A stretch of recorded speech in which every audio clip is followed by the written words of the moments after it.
I'm going to show you how to wire a plug and why this plug, well not this one, but this design, is the best one in this planet. Stay tuned.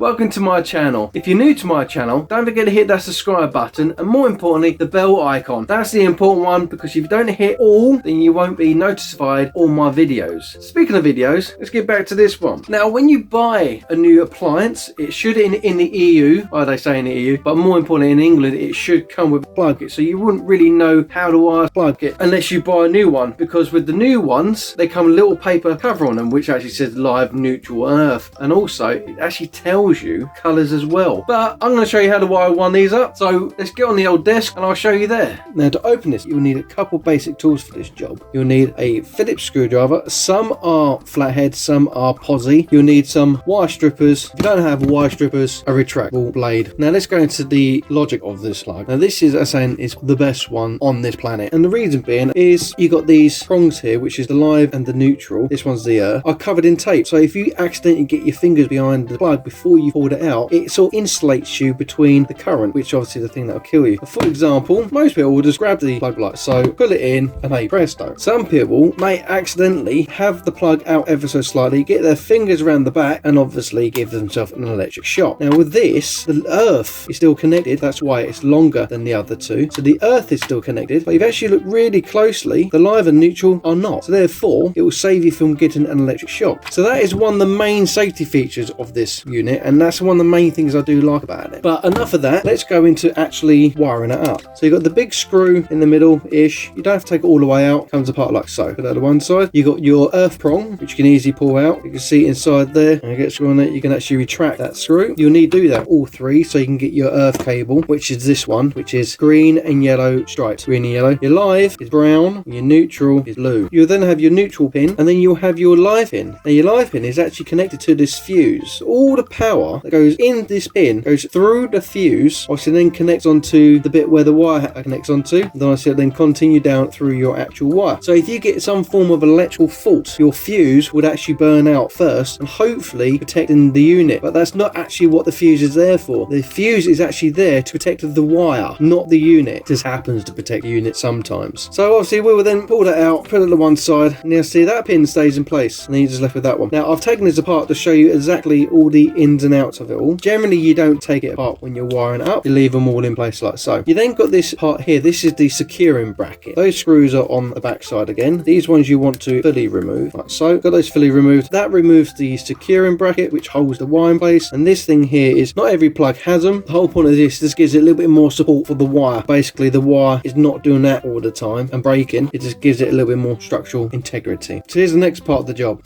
Now you can use flexi. Flexi is the best stuff to be used with this stuff. Now the reason why I say it flexi, because obviously it flexes. Now I know what you're saying, you can get some of the other stuff. This is not flexi stuff. This is what's known for wire. The reason why is because the actual wire itself is a hard core. It's solid. Where the flexi, you've got all these different strands coming off it. You see? It actually makes the ampage lower, but it means you can actually move it around a lot more. That's why it's called flexi. Back to wire and plug. You need some wire strippers. What I call them little crabs. They look like little crabs. With these, you can place them just inside there, like so, and open up. Pull the protective sleeve off, and then you're left with your live, neutral, and earth. Now, if you don't have a pair of these, you can use a knife. And what you have to be careful with is not to cut your fingers. So just ever so carefully roll it around, pull it off, give it a little twist at the end, and hey presto, then that's ready to go in there. But before we do that, I'm going to put this back on. Okay, so I'm not going to bother with that because this is designed for a 2-core, not a 3-core. Get rid of that. Let's put this back in. So when it comes to wiring this plug, you want to get your insulation here and just have it a little bit beyond where your securing bracket's going to go. We'll then line up your,